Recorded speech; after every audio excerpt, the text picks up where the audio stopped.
သူမနာကိုသူရောက်လာပြီးအသေးချာကြည့်ကတိုးတိုးလေးပြောလိုက်တယ်ဟေးအချောလေးယွန်းပင်ကတော့ကြောက်ပြီးတုံ့လှုပ်သွားတယ်အဲ့ဒီအချိန်မှာပဲအခန်းကဆက်ချင်းစီကိုပြောင်းသွားတယ်သူမကတယောက်ယောက်ကိုစပို့ရင်းလမ်းလျှောက်နေတာပါ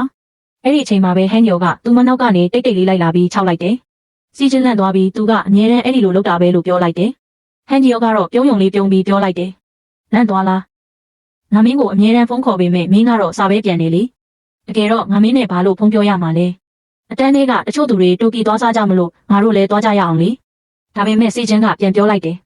ငါသဘောကျတဲ့သူတွေနဲ့ပဲအတူစားတာမင်းလိုလူမျိုးအတွက်အချိန်မဖြုံးနိုင်ဘူးအဲ့ဒီလိုပြောပြီးသူမထွက်သွားတယ်ကျောင်းတစ်ကျောင်းလုံးမှာစီချင်းတယောက်ပဲဟန်ဂျီယိုကိုသဘောမကျတဲ့မိန်းကလေးဖြစ်နေတာပါအဲ့ဒီအချိန်မှာပဲဟန်ဂျီယိုရဲ့တငယ်ချင်းစီကိုစားတစ်စောင်ရောက်လာတယ်မင်းဦးလေးကျောင်းကိုရောက်နေပြီစိတ်မရှိပါနဲ့ဟန်ဂျီယိုရဲ့ငါဟောင်းဆွရဲ့စကားကိုနားထောင်ပြီးမင်းဦးလေးကိုပြောလိုက်မိတယ်ဒါကိုကြားတော့ဟန်ဂျီယိုကျောင်းစီကိုချက်ချင်းပြေးသွားတယ်ဟိုဘက်မှာတော့ဆန်ဂျဲဂျီယိုနဲ့ယွန်းဘီတို့မျက်နှာချင်းဆိုင်ရက်နေကြတယ်ကျောင်းအုပ်ကြီးကအခြေအနေကိုရှော့ချဖို့အတွက်နောက်ပြောင်ပြီးစီးကရက်ကန်းလန်းလိုက်တယ်ဂျေယိုကတော့စိတ်တူတူနဲ့စပွဲကိုလက်သီးနဲ့ထိုးလိုက်တာစပွဲကွဲသွားတယ်အားလုံးလည်းလန့်သွားကြတယ်ဂျေဂျီယိုကမေးလိုက်တယ်မိသားစုဝန်ဆောင်မှုစုရဖို့ဘာတွေလိုအပ်လဲ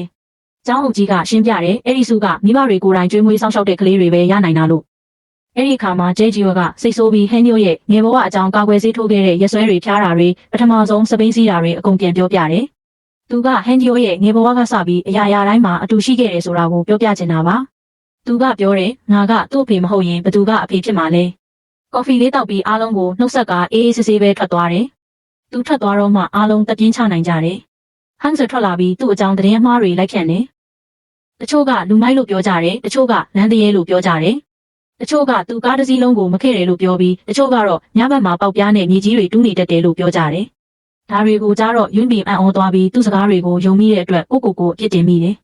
နောက်မှသိရတာကဟန်ဂျိုရဲ့မိဘတွေကလွန်ခဲ့တဲ့အချိန်တော်ကြာကလေးကဆုံးပါသွားခဲ့ကြတာပါသူကငငယ်ကလေးကသူ့ဦးလေးချေကြီးနဲ့ပဲနေထိုင်လာတာပါအဲ့ဒီအချိန်မှာဟန်ဂျီယိုပြန်ရောက်လာပြီးမေးတယ်အားလုံးအဆင်ပြေရဲ့လားဒါပေမဲ့ဟန်ဆာကတော့စိတ်တူနေတော့မယ်ကွဲသွားတဲ့ပန်းအိုးကိုရှင်းနေတော့ဟန်ဂျီယိုကယွန်းဘင်ကိုကူညီပေးပြီးပြောလိုက်တယ်သူတို့ဒီလိုပြဿနာရှာမယ်ဆိုတာငါသိပြီးသားပါဒါကြောင့်မပြောခဲ့တာ